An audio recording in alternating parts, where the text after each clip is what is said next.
Quiero iniciar esta reflexión con un texto de un pasaje del Evangelio que se encuentra en Mateo número 4 y dice así: El Espíritu condujo a Jesús al desierto para que fuera tentado por el diablo, y después de estar sin comer 40 días y 40 noches, al final sintió hambre. Entonces se le acercó el tentador y le dijo: Si eres el Hijo de Dios, ordena que estas piedras se conviertan en pan. Pero Jesús le respondió: Dice la Escritura, el hombre no vive solamente de pan, sino de toda palabra que sale de la boca de Dios.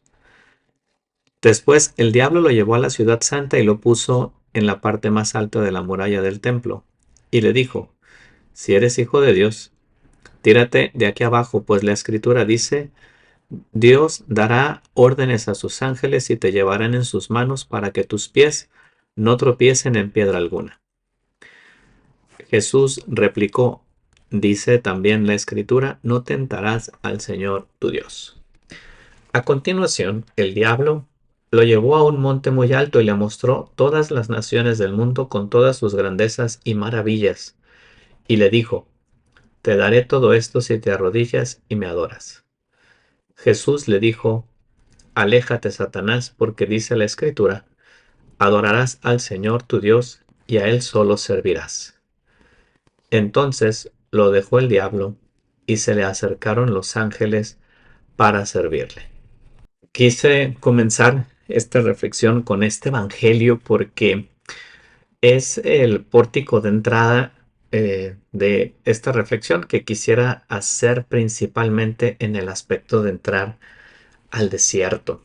Digamos que me voy a permitir dejar un poco de lado las tentaciones, no porque obviamente no sean importantes y porque no hay un mensaje que Jesús nos quiera dejar en ellas, pero quisiera detenerme en esa primera parte del Evangelio, donde el Espíritu impulsa a Jesús a ir al desierto y donde es tentado.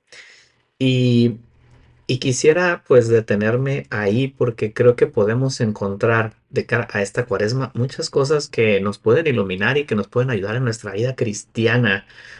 El desierto, pues es ese lugar de la austeridad, es ese lugar del silencio, es ese lugar de los polos. Por el día hace mucho calor, en la noche hace frío. Es el lugar donde, pues de alguna forma no tenemos para dónde hacernos o cómo distraernos. Y en la Sagrada Escritura también, pues es el lugar del encuentro con Dios. Ahí fue Moisés, ahí fue Elías. Ahí fue el mismo Jesús al desierto, como vemos en este pasaje del Evangelio. Y vemos también que es un lugar incluso de conversión. Por ejemplo, San Pablo, antes de iniciar su ministerio, pues se va al desierto también. Y por tanto es un lugar para acercarnos a Dios. Así que nosotros en esta cuaresma pues vamos a entrar a este desierto. No se trata de un ejercicio de enmienda de conducta, sino de un encuentro con Cristo y de afinación espiritual. No estamos haciendo un reto de esos que tantos hoy hacen y que hoy en día son muy populares, sino que vamos nosotros a hacer pues un reto, pero espiritual. Un reto de volvernos a poner delante de Dios, de tomar nuestras dimensiones, de tomar nuestro pulso. Y quisiera pues afrontar tres grandes dimensiones de la persona humana, ¿no? O digamos del cristiano, de cara a Dios. El primero pues es toda la parte de nuestro cuerpo y nuestra afectividad, tan propio de la cuaresma. Y en este sentido lo resumo pues en lo que son nuestros sentidos interiores y nuestros sentidos exteriores. El segundo aspecto pues es la inteligencia y el tercero es la voluntad. Entonces, pues tenemos tres dimensiones: nuestros sentidos externos e internos, la inteligencia y la voluntad. En cuanto a los sentidos, pues tenemos estos sentidos exteriores que son nuestros cinco sentidos. Y yo me ponía a pensar que, pues en realidad son muy sabios porque cuando, por ejemplo, tienes un sentido agudo del olfato, hueles algo y, por ejemplo, una comida podrida y inmediatamente te das cuenta de que hay algo que está mal, ¿no? O, por ejemplo, también cuando con el gusto la pruebas, pues te puedes dar cuenta de que el sabor no es agradable y el tener unos sentidos exteriores afinados, pues te dan la capacidad y te dan la oportunidad de detectar aquello que te podría hacer mal. Bueno, pues desde el punto de vista espiritual, podemos preguntarnos cómo están nuestros sentidos también, concretamente nuestros sentidos exteriores, nuestra vista, nuestro olfato, nuestro gusto, nuestro tacto, nuestro oído. Y en realidad el tener control o el tener dominio sobre ellos, pues es una manera de decirle al cuerpo que lo que domina, pues es nuestra alma, es nuestra voluntad, son nuestras decisiones. Y esto no para partir al hombre en dos partes entre cuerpo y alma, sino más bien para darnos cuenta de que justamente como estamos compuestos o somos una unidad de las dos cosas, lo que nuestro cuerpo hace también afecta a nuestra alma y al revés. Y justamente es este el sentido del ayuno que hacemos durante la cuaresma. ¿Por qué? Pues porque el darnos cuenta de que físicamente podemos hacer algo y que podemos ponernos unos límites nos da la capacidad de darnos cuenta de que tenemos una voluntad fuerte para poder decidir y hacer las cosas. En síntesis, yo creo que es una salida de nuestra comodidad, es un entrenar al alma. No podemos querer ganar un maratón sin haber entrenado y justamente el sacrificio o la ascesis a través del cuerpo es un entrenamiento también de nuestra alma, es una afinación espiritual en el sentido de que nuestros sentidos no van a estar habituados al pecado y van a ser capaces de percibir el bien y de percibir aquello que no le hace bien al alma. ¿Qué pasaría si rechazáramos todo aquello que huele a pecado? Y justamente ese irnos poniendo límites en nuestro cuerpo, que es nuestro contacto directo con el mundo, es lo que le va también haciendo poner límites a nuestra alma en otras cosas. Y por tanto es un entrenamiento básico pero necesario de la ascesis, es decir, del esfuerzo cristiano. Ya decía San Pablo en la carta a los romanos que pues tenemos que hacer un culto razonable, es decir, decía, por la misericordia de Dios, os exhorto a presentar sus cuerpos como hostia viva, santa, agradable a Dios. Este es su culto razonable. Y pues quiere decir ofrecer lo que somos cada uno de nosotros, esas cosas que nos cuestan para ir sacando lo que huela mal en nuestra vida, porque pues todos estamos heridos por el pecado original y el pecado original, aunque ya nos lo quitaron en el bautismo, también tiene unas consecuencias, que es la concupiscencia en nuestra vida y es esa tendencia que podemos tener al pecado o al mal. Y aquí pues tenemos que ser muy honestos con nosotros mismos. ¿Cómo está lo que veo? ¿Cómo está lo que digo?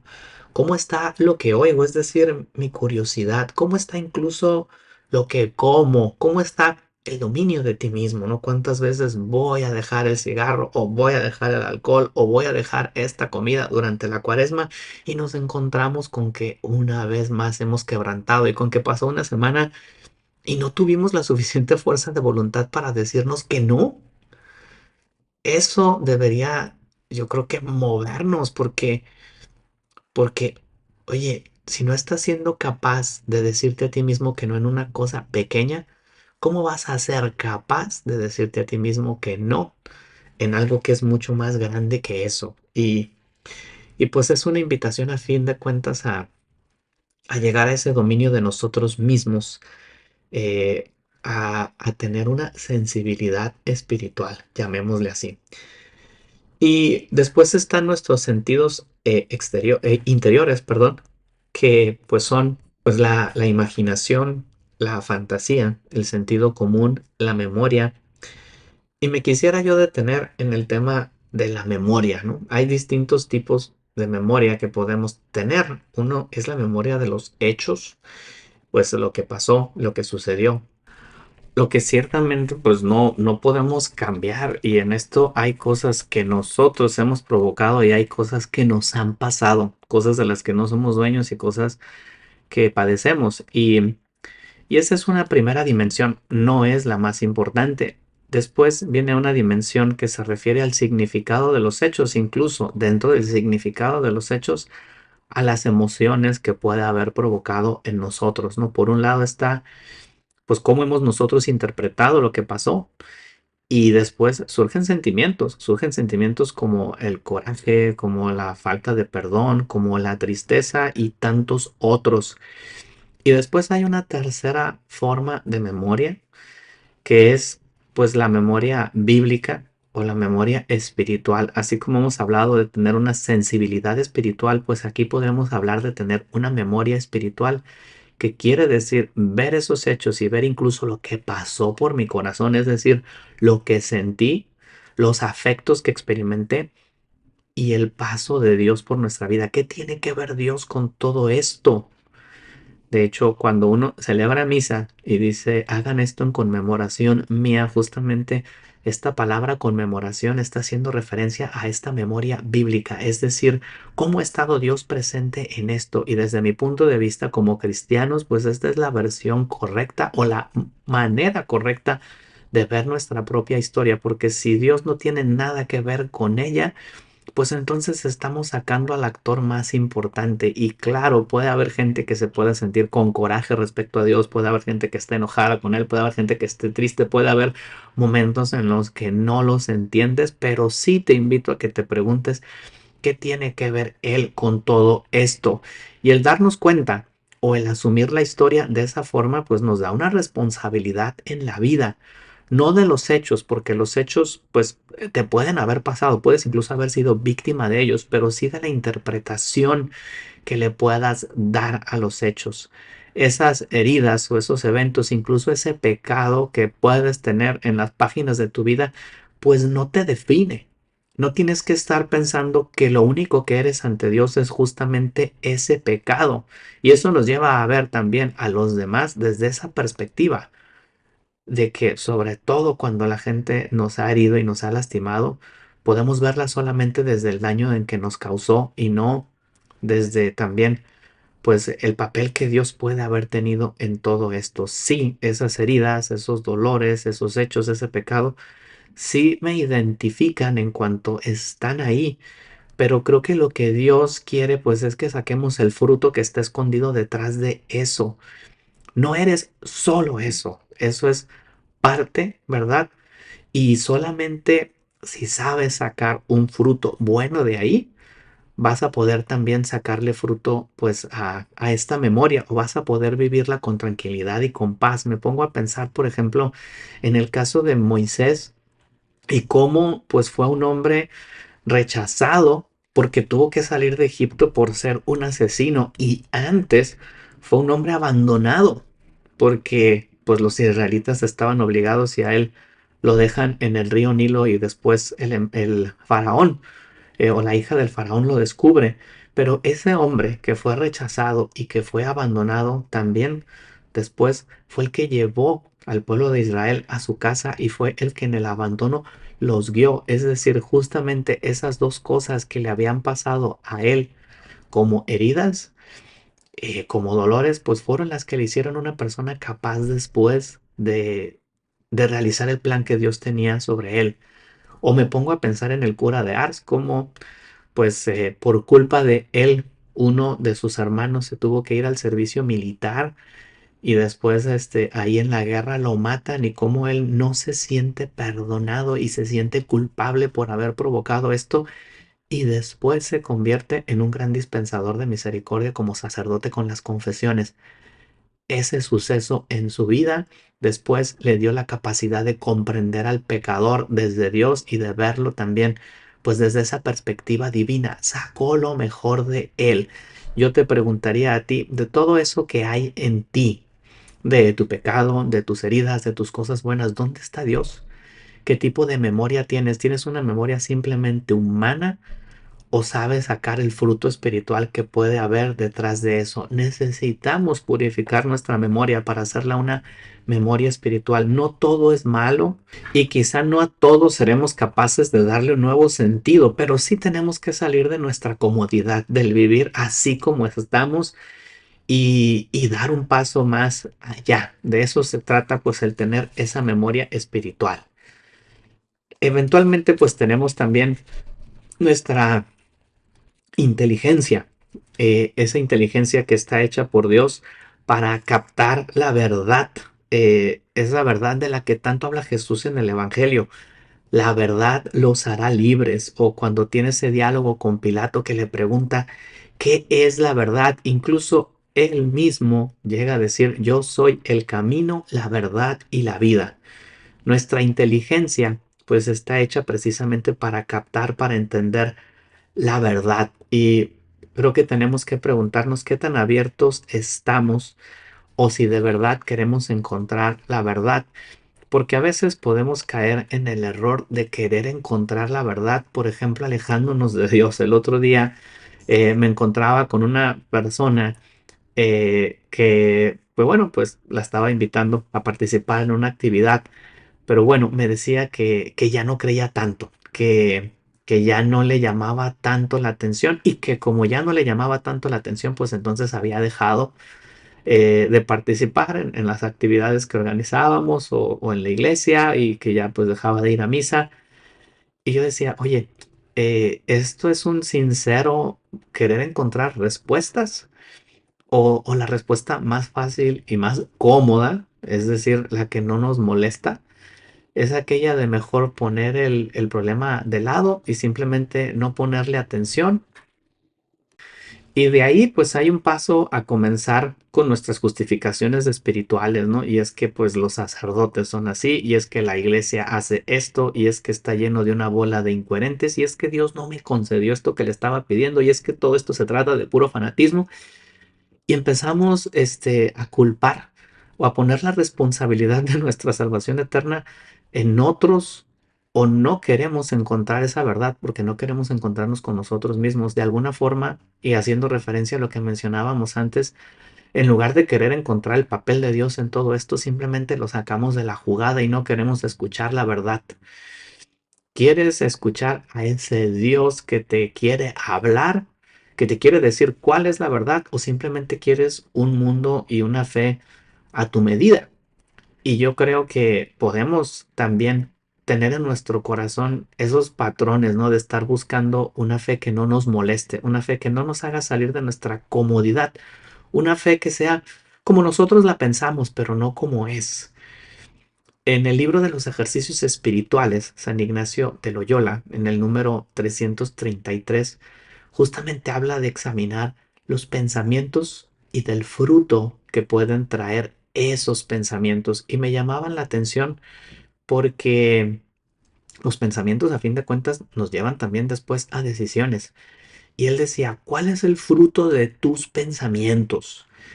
Si te llevan a ser más santos, entonces, pues probablemente estás por el buen camino, pero si tus pensamientos te llevan a la mediocridad, entonces no te están ayudando. Y te invitaría a que pensaras, si juzgas según el Evangelio, si juzgas a los demás según el Evangelio, a tu hermano, a tu amigo, a tu mamá, si juzgas esa situación que, pues, que no te gusta, si la juzgas a tu modo o si la juzgas según el Evangelio. Creo que Jesús nos invita pues a tener esa inteligencia espiritual en la Sagrada Escritura, pues la inteligencia es ahí donde se alcanza la sabiduría, ahí donde somos capaces de saber en el sentido profundo de la palabra, de conocer, es decir, tener una experiencia de ese libro de la sabiduría que tiene la Sagrada Escritura, o esa sabiduría de la que tantas veces nos habla justamente la Sagrada Escritura, que es la capacidad de entender nuestra vida de cara a la eternidad. Está ese Salmo 89 donde dice: enséñanos a calcular nuestros años para que adquiramos un corazón sensato. Y pues yo creo que eso es una gracia que le podemos pedir a Dios, es de tener esa inteligencia espiritual o ese tener un corazón sensato que sea capaz de ver las cosas de cara al cielo. Hay un texto de San Juan 23 que a mí en lo personal siempre me ha llamado mucho la atención y que hace referencia justamente pues a la verdad y como decía hace un momento también por tanto a la inteligencia, porque la inteligencia es aquella que está destinada pues a conocer la verdad. Es un texto que él escribe en su diario y me gustaría compartírselo porque creo que puede darnos mucha luz. Y dice lo siguiente: ¿te gusta un corazón sincero y en mi interior me inculcas sabiduría? El salmista proclama en su Dios el amor de la verdad. La verdad está en Dios como en su fuente. Dios es todo verdad y Jesús, el Verbo divino, lo ha dicho claro: yo soy la verdad. Semejante declaración sería digna de un loco si no hubiera salido de los labios de un Dios hecho hombre. El procurador romano se vio en un buen aprieto ante tal declaración hecha por Cristo y le preguntó: ¿qué es la verdad? La verdad, dice el padre Señeri, es una virtud trascendente que entra en todos los asuntos bien regulados y que según la diversidad de estos toma diversos títulos.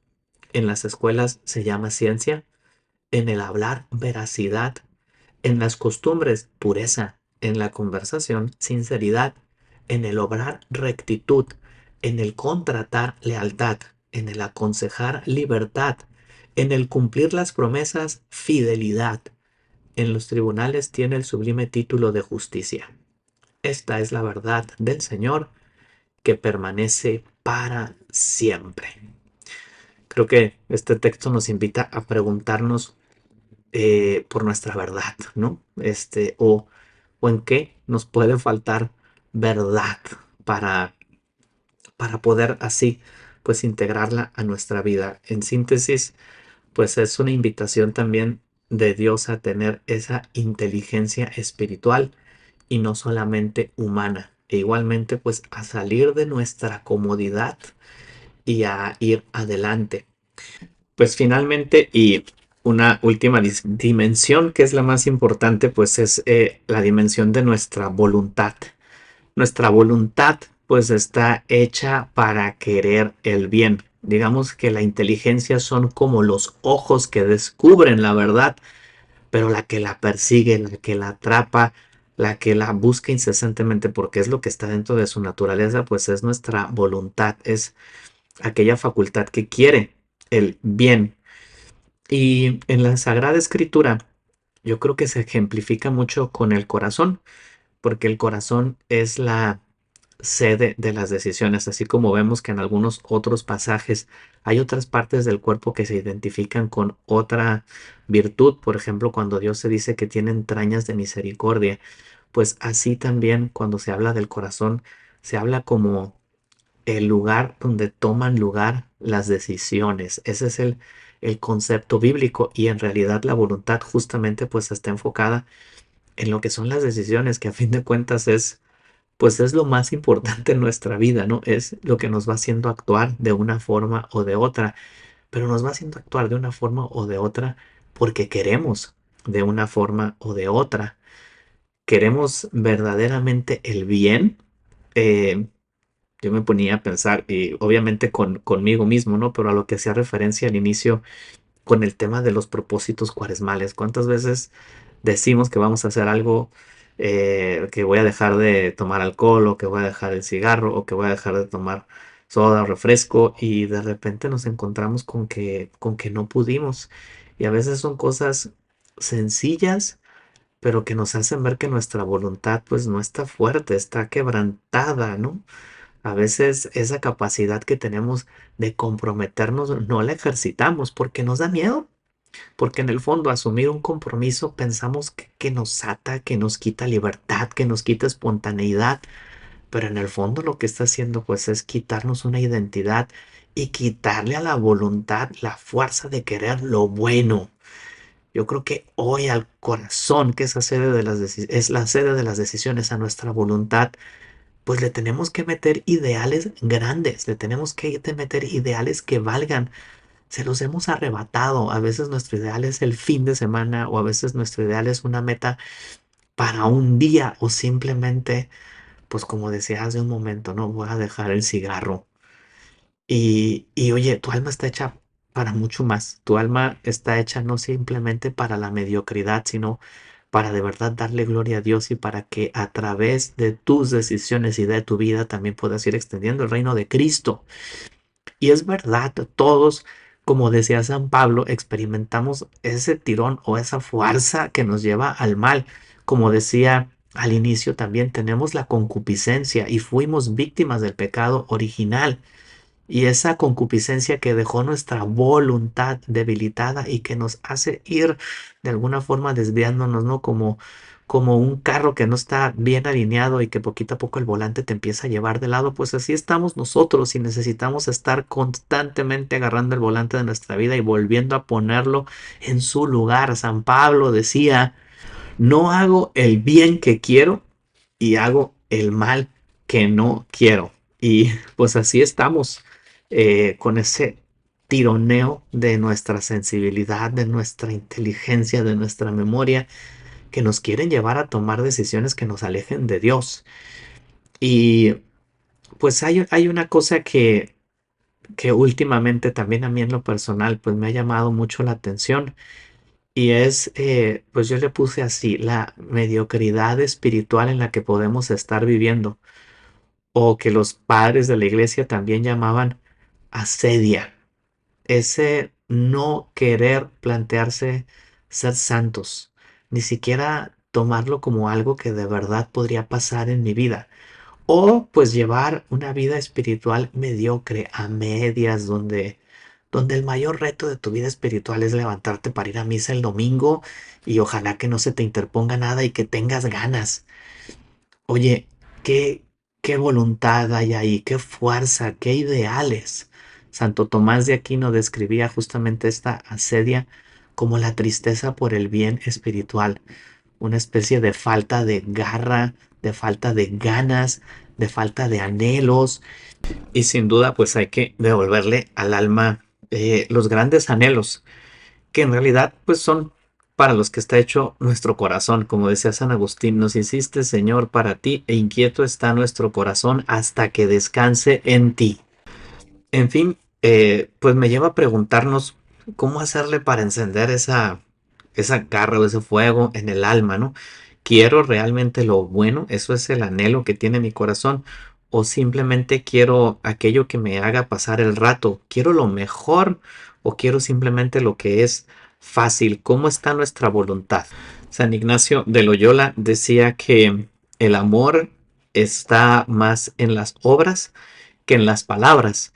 Y, y por tanto, pues en las decisiones, ¿no? Y en cómo vamos confirmando esas decisiones día con día. No se trata, como decía al inicio, de reducir nuestra vida cristiana a moral, sino de tener un encuentro o de amar a ese Jesús que está verdaderamente presente en nuestra vida y que nos lleva pues a hacer esa transformación y ese cambio también en nuestras decisiones. Yo creo que el amor nos debe llevar a salir de lo mismo de siempre. Yo cuando tengo la oportunidad de preparar a los novios para su boda, pues siempre les digo, oigan, es que en el matrimonio pues están destinados a vivir 60, 70 años juntos y no se pueden aburrir. Es decir, el amor justamente es esa capacidad de ir descubriendo algo nuevo en la otra persona cada día, en cada ocasión, en momentos cotidianos, en momentos muy importantes, pero justamente es ese amor y ese descubrimiento de la otra persona lo que se va renovando. No te puedes arrutinar o no puedes, como decía, meterte en una vida mediocre. Y si no puede funcionar eso en un matrimonio, pues también en nuestra relación con Jesús y en nuestra vida espiritual. Necesitamos meterle al alma ese deseo también de, pues, de encontrarse con Cristo, de encontrarse con ese amor y de ir decidiendo poco a poco tener una voluntad más parecida a la suya, que en realidad eso es lo que hace la santidad. Cuando la persona quiere lo mismo que Dios quiere. Me permito poner un ejemplo curioso, pero hace poco en uno de los encuentros que tenemos ahí de formación con los jóvenes, pues salió el tema del demonio. Y una de las reflexiones que yo le hacía, porque pues también la leí en alguna ocasión, es que Satanás eh, no es el demonio más cualificado, es el más malo, porque aunque no tiene todas las cualidades, es aquel que su voluntad se apegó más al mal y decidió más por el mal y por tanto es más malvado, pero en lo que quiere, ¿no? En querer el mal. Y, y me llamaba la atención porque yo creo que la santidad también en este sentido es exactamente lo mismo, pero a la inversa. En el sentido de el más santo no es el más cualificado, el más santo es aquel que apega más su voluntad a la voluntad de Dios. Es aquel, pues, que no está solamente buscando sobrevivir, sino vivir su vida espiritual, ¿no? No podemos andar de retiro en retiro, de sentimiento en sentimiento, de gorgorito en gorgorito. En realidad, la voluntad necesita esos apegos y esas decisiones fuertes que te van haciendo quedarte con aquel bien al que aspiras y que anhelas en tu corazón. Y así se va construyendo la santidad, saliendo de nuestra comodidad y buscando, claro que sí, nuestra salvación eterna y nuestra verdadera felicidad también. Creo que este evangelio, o más bien este ejemplo de Jesús que sale y que va al desierto, sí, impulsado por el Espíritu y también para ser tentado, nos pone en el terreno de una batalla, esa batalla espiritual que no se lucha con armas de hierro o con balas, que se lucha en nuestra inteligencia, que se lucha en nuestra voluntad, que se lucha en nuestros anhelos, que se lucha en nuestra sensibilidad. Y es una batalla muy real, casi me atrevería a decir mucho más real que la que se pelea por fuera, porque pues a fin de cuentas, como dice Jesús, no le temas al que te puede matar en el cuerpo, pero sí puede matar tu alma. A ese es al que debes de temerle. Claro que pues también está nuestro miedo al exterior, ¿no? A que nos pase algo, a nuestra seguridad, pero precisamente por eso, pues también necesitamos tener nuestra alma bien afinada, nuestros sentidos afinados espiritualmente para que sepan detectar el pecado y para que sepan también detectar aquello que le hace bien. Nuestra inteligencia espiritual bien afinada para que pueda descubrir la verdad y para que no nos engañemos a nosotros mismos poniendo nuestros propios criterios o nuestros propios juicios. Nuestra voluntad espiritual también bien afinada para que sea capaz de querer aquello que verdaderamente le hace bien de cara a su salvación eterna y de cara a su felicidad también aquí. Es ese Jesús que entra en el desierto, que nos invita a salir de nuestra comodidad, que nos invita a convertirnos y a no quedarnos solamente pues en el aspecto humano de las cosas, sino llegar a ese aspecto que tiene que ver pues con el cielo, que esta cuaresma pues sea una cuaresma de pues de mucho crecimiento espiritual en todas las dimensiones de nuestra vida. A ese respecto y antes también de pues de al final de hacer una oración o una reflexión, un diálogo con Jesús, quisiera pedirte que te hicieras pues algunas reflexiones tú también o algunas preguntas, ¿no? La primera pregunta y que tiene que ver pues obviamente con todo lo que es el hombre, ¿no? Porque aquí aunque lo hemos desglosado para poder comprendernos mejor, en realidad somos una unidad en la que todo se interconecta. Pero lo primero que te quisiera proponer de cara a esta cuaresma es piensa cuál es aquel propósito ascético, es decir, de esfuerzo que le quieres ofrecer a Dios, ¿no? Y yo creo que todos estamos habituados a ofrecerle algo a Dios durante este tiempo de Cuaresma, pero sí me gustaría que te hicieras una reflexión justamente para ver qué es lo que le quieres ofrecer a Dios y comprométete con Él. La segunda cosa, me gustaría que te pusieras a pensar en de cara a Dios o de cara a tu vida espiritual, ¿qué es aquello que te está costando? Hablábamos de esa memoria bíblica y de cómo la persona o el cristiano interpreta su vida a la luz del paso de Dios en su vida. Bueno, pues esta pregunta va por ahí.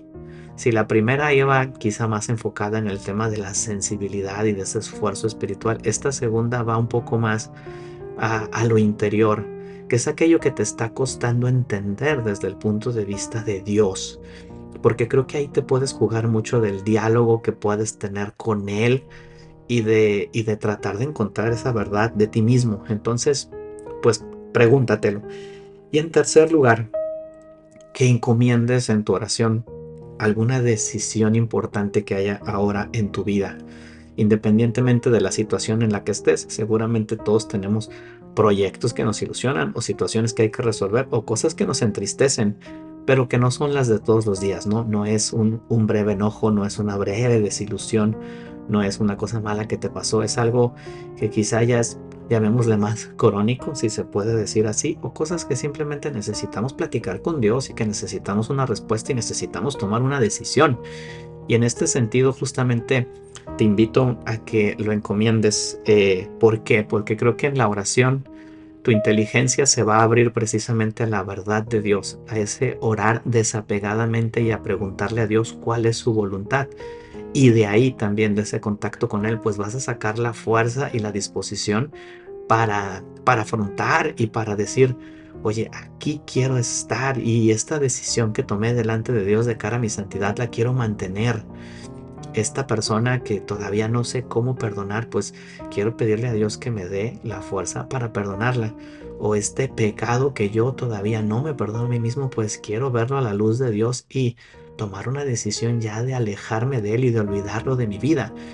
O este paso en mi trabajo, en mi familia, que yo sé que tengo que dar y que todavía no lo doy, pues le pido a Dios la fuerza para que lo pueda hacer. A esa persona que lastimé, pues le voy a pedir perdón. eh, a ese nunca cuestionarme a mí mismo y pensar que siempre tengo la razón. Pues esta cuaresma quiero hablar con Dios y decirle, Señor, enséñame a ver mis defectos y a ver cuándo me equivoco para ser humilde. Y así, que tengamos esa capacidad de salir de nuestra comodidad. Si esta cuaresma te deja igual, no saliste al desierto. Si esta cuaresma no te transforma, pues te faltó algo, te faltó ese Jesús que se acercó a tu vida y que se exigió y que quiso sacar lo mejor de ti. Y Jesús, cuando se acerca a nuestra vida, pues nos consuela, claro que sí, nos ayuda, claro que sí, pero también nos dice, vete y no peques más, sigue adelante. Así que, pues que esta cuaresma nos haga preguntarnos precisamente estas tres cosas, ¿no? ¿Cuál es el propósito que quiero hacer?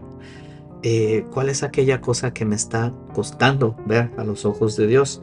Y cuál es aquella cosa también que quiero discernir con Dios en mi oración. Pues que sea una cuaresma de mucho fruto y les invito también a que en este momento pues cierres los ojos, que te vuelvas a actuar y a poner en esa presencia de Dios y en ese deseo de diálogo con Él y que le abras tu corazón, que de alguna forma le pidas también que pues todo aquello que puede impedir el encontrarte con Él, esos apegos que puedas tener, que los limpie, que los purifique y que afine tus sentidos. Y vamos a hacer pues juntos un breve diálogo con Él. Jesús, gracias por este momento, gracias por estar presente en mi vida y, y por invitarme a ser uno de esos amigos cercanos. En esta cuaresma quiero entrar contigo a ese desierto de mi vida espiritual, no para quedarme vacío o para quedarme sin nada, sino para entrar en tu plenitud y para que quitando todo aquello que no me ayude a llegar al cielo, pues pueda principalmente encontrarme contigo. En este desierto, Jesús, acompáñame, guíame, llévame de tu mano para que, pues aunque haya cosas que me cuesten y que me exijan esfuerzo, sepa siempre mantener la dirección de mi corazón muy enfocada en ti. Que como una flecha me lance a ti sin dejar que el viento me desvíe y que me pueda clavar en tu corazón para que pues desde ahí pueda extraer la fuerza para seguir dando testimonio y sobre todo para ir haciendo también que mi corazón y mi voluntad cada vez se apeguen más a ti y a lo que tú buscas y quieres de mí. Quiero que tomes todo mi ser, quiero que seas tú el que habite en mí y que todas las potencias de mi alma pues sean potencias espirituales que estén encausadas hacia tu gloria y tu servicio. Toma, Señor, mi libertad, mi memoria, entendimiento, toda mi voluntad, todo lo que tengo y todo lo que poseo. Todo me lo diste, Señor, te lo devuelvo. Todo es tuyo, dispón de ello según tu voluntad. Dame tu amor y tu gracia, que ésta me basta. Amén. Pues que esta última oración de San Ignacio de Loyola en los ejercicios espirituales nos ayude a ofrecerle todo lo que somos a Jesús y que pues esta cuaresma esté llena de frutos espirituales. Que Dios les bendiga. Soy el padre Evanibaldo Díaz y pues les invito a compartir también esta reflexión. Me pueden encontrar en @padre Evanibaldo en Instagram y síganos también en @BeNewFire.